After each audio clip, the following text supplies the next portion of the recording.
Try not to make too much noise because my son is napping and it is nearing the end of his nap time. So here goes nothing. Today I wanted to talk to you all about, well, first of all, I should say welcome back. Thank you for coming back. And I wanted to mention that I got a couple new subscribers this past week, and just every week I get a new message or comment that just really helps me get through my week, especially some tough weeks like this past one that I'm going to talk about. But I just want to thank you guys for your support, for watching, for sharing, for liking, for letting me know that sharing my heart and all the painful and not so painful lessons that I've learned is helping you, because that means a lot to me. So thank you. Today I just wanted to talk to you about a few things. I'll share a few tips in the end, but most of this is just, I guess, me just trying to be, to share with you where I'm at with things. So some of you might have seen my mental health awareness video back in May that I posted in May, where I kind of talk about my struggle with anxiety and depression and the fact that I was going to start looking for a psychologist again. And I left some recommendations that I got in the description box of that video. I did do my due diligence and try to find a psychologist, but unfortunately the recommendations that I received, at least the few that I pursued that I thought would be a good fit for me, I didn't really get much of a response, which I'm kind of noticing either like whenever I search for a psychologist, which has only been a handful of times, I get either no response, or they aren't seeing new patients, or they only want to see cash patients and things like that. Those of you who have seen a psychologist or therapist in the past, well, psychologists specifically, they usually cost about $140, $150 an hour, which is a lot. So I have insurance, so I'm trying to find a psychologist through my insurance. But anyway, so this week in particular has been really difficult.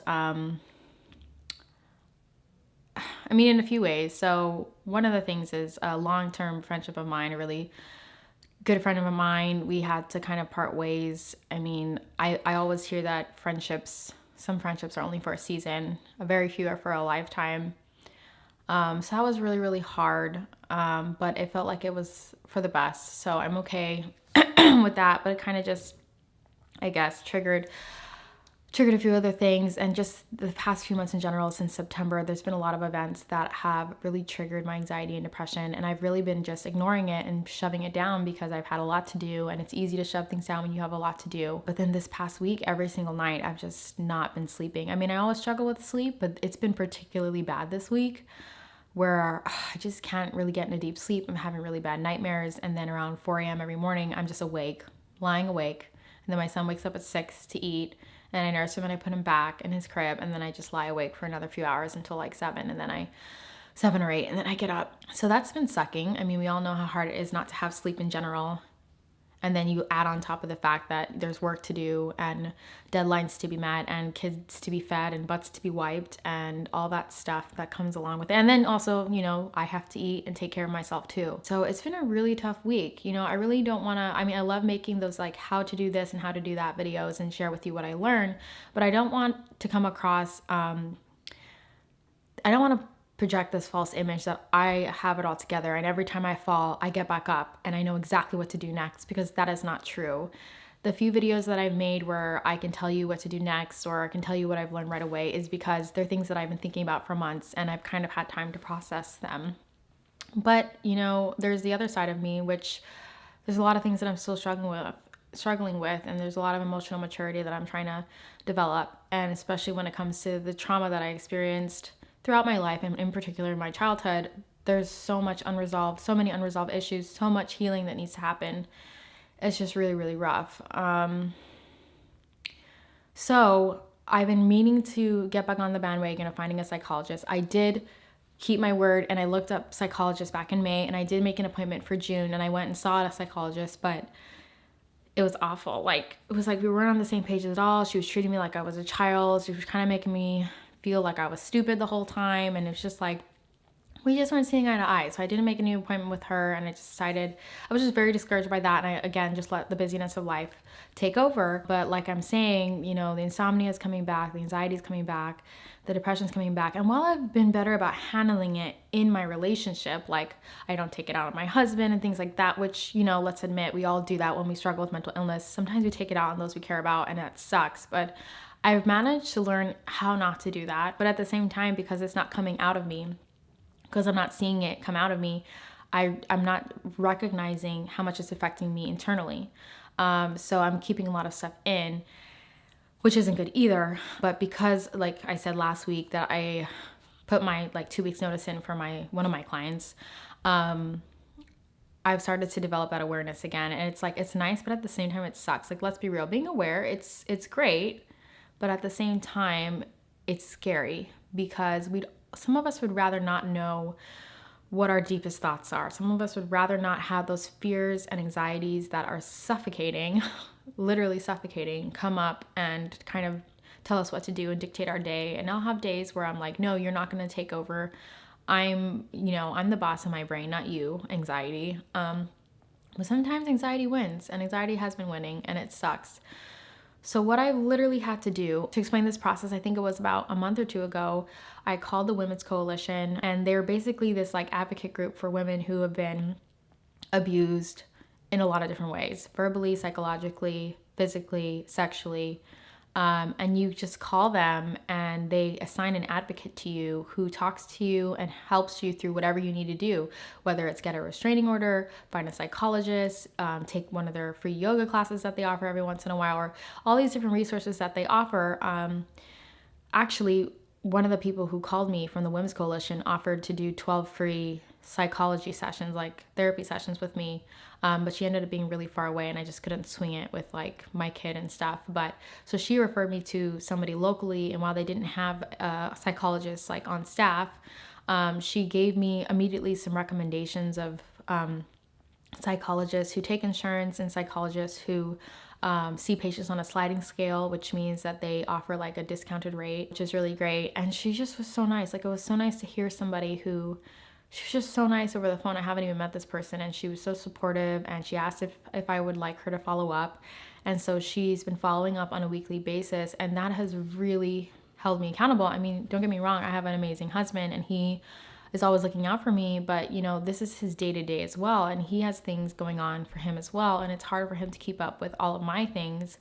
And we give ourselves to our son as well, and just all these other things in life. So it's nice to have someone who's kind of like, it's their job to take care of you, and they don't know, like, they're not friends with you, they're not dating you, they're not married to you, they're kind of just like on the outside, just trying to help you as kind of like a professional.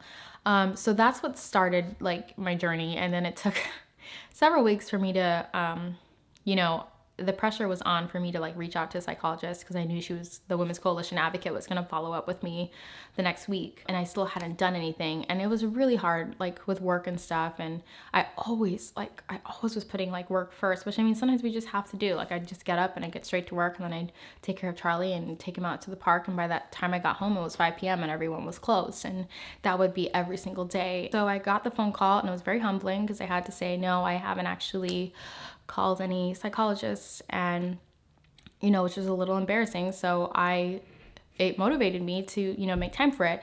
Again, I think a whole nother week passed, and what I realized is I have a sitter in the mornings, and then my son naps, and so I work during all that time. And I tell myself that I'll call a psychologist after my son wakes up and maybe when he's playing. But the truth is, I never made time for that, because when my son is up and playing, I don't have the emotional energy or the time really, or the attention to really research and call psychologists. Like, I should be treating it just as important as work. My mental health, your mental health is more important than work. It is, and you need to make time for it. And what I kept making it this huge deal in my head that it was going to take all day and it was going to be so hard, and that's not the case. I mean, so I just calmed myself down and told myself, you're just going to dedicate like 10 a.m. to 11 a.m. on this day, and you're going to call psychologists, or you're going to start the process. So I use paid sitter time, which normally I would never use the time that my babysitter is here for anything other than work for my clients. And I went, no, I'm going to use this time. I am worth it. I'm going to use this time to call psychologists. I think it's even more motivating because I'm paying someone to do this. So it's like, and maybe that's something to take away from this video, is that if you're having a hard time finding the time, maybe you should pay a babysitter for 1 or 2 hours, or ask a relative or a friend to watch your kid, so that you can have the mental space to do this. It's very, very important. It's really hard to do when you're distracted and have other things on your plate. So I think it's important to reach out for help, whether it's paying a sitter or asking a friend. and just being humble about it, being like, hey, I really need to search for psychologists. I've been struggling recently, and if you could help me by watching my son for a few hours, that would just be really great, and it would enable me to do that. And you'd be surprised how many people really want to actually help. So anyway, so I called my insurance first. And that's usually where you want to start if you have insurance, is giving if you have a card, there's usually a phone number on the back for like member services. You call that number and then you ask the person, because I know it's really overwhelming with like deductibles and copay and co-insurance and all that stuff. I used to work in doing medical insurance at an eye clinic for a few years. So I know a thing or two about that. So that wasn't too bad. But to help you guys, any of you who don't know, when you call, it's good to just ask, say, I'm hoping to see a psychologist or a therapist, and I want to know what my coverage is. Just ask straightforward, I'm trying to see this doctor, who's in network, ask who's in network with my insurance, and how much will it cost me, so that you can get kind of a more straightforward breakdown and don't get into all like the nitty gritty of things. So I did that, and I told her every time I try to log in online, like I never can get in, can you just send me a list of psychologists that are in network? And she's like, oh sure, what's your zip code? So she pulled the top 250 psychologists that came up near my zip code, and she emailed it to me. So then that is the first step. I did that I think in just one day, and I didn't do anything else regarding that. So I had that list, and so I knew I could move forward. And then I think I took 2 more days, and then I finally took 2 hours, and I just started calling everybody that was like closest to me on the list, and females only, because I don't really want to see a male psychologist, not to be sexist, but that's kind of how I narrowed it down. I was like, okay, there's 250 people. It started to feel a little overwhelming. How do I start this search? So I decided only call the people who are closest to you and only call the people who are female. So that narrowed things down a lot. And so I started making those phone calls. I probably called about 10 or 15 psychologists, left a lot of voicemails, but got a lot of calls back as well. So that was good. I think right now I have about 4 solid options, which is really exciting. So I should have my first psychology appointment next week. I'm really hoping that it goes well. And, as someone told me, it's a lot like dating. Like, don't expect to find a great psychologist the first time that you go. Expect to kind of hop around a little bit and be okay with that. Back in college, when I was seeing a therapist, there was just kind of one therapist that serviced certain students at my college. And so I never really had an idea of like hopping around or finding a different one, because again, it was like being paid through my school. At this point, you're paying for your own mental health care. So if you don't like a psychologist, you can find another one, and that's perfectly fine. And they also understand that as well. They want to make sure that you're comfortable with them and they're comfortable with you. I'll have my first appointment next week, and I'm going to let you guys know how it goes. I want to keep you up to date on that whole journey, because I think that it's, getting professional help is something that we, for some reason, still feel really embarrassed about. We don't want to tell people we have anxiety and depression, but even though I'm not trying to play a victim, and I'm not trying to the whole reason why I'm doing this is because I don't want my mental illnesses to dictate my everyday and my whole life. But they are a huge part of who I am. They are a huge part of what I deal with every single day. I'm going to learn how to manage them better. I'm going to learn how to, hopefully resolve and heal from some of the bad things that have happened in my life. I just hope that sharing this part of my life helps you, first of all, realize that I don't have it all together and, we're all dealing with something. And then I hope it encourages you to also find, seek the help that you need to get the healing that you need to become a better person and become a happier person. Because I want to be happy, for my husband, and I want to be more whole for my children, and I want to be more whole for me. And so that's really what's prompted all this. And this has been a journey that I've been going through all year. And I kind of picked back up in May, and then dropped it again in June, and then picked it back up in, I think, November and December, and now, continuing it in January. And so we'll see what happens. I'm really hoping that I find a psychologist I really click with. I'm really hoping. And, even then, it doesn't stop there. Like, you don't go to a psychologist and then feel better when you walk out. It's someone who's guiding you. I'm still going to have to do a lot of the work. It's still really tough. I remember in college, every time I went to a therapist appointment, I dreaded it, and I was emotional for the whole rest of the day, and it was really tough work. However, it brought a self-awareness. It helped me realize traumas and issues I had that I didn't even realize I had, because I blocked them out because they were so bad. However, it did start me on the path to like a better understanding of who I am and why I am the way I am and how I can improve.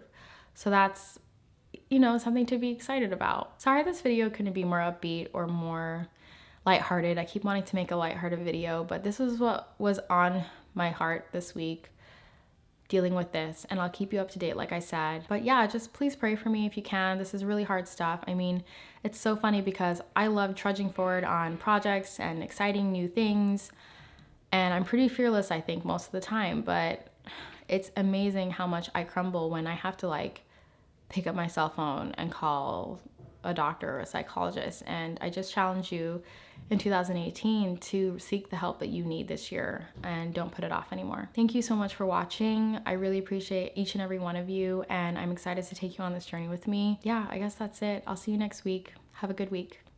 Bye.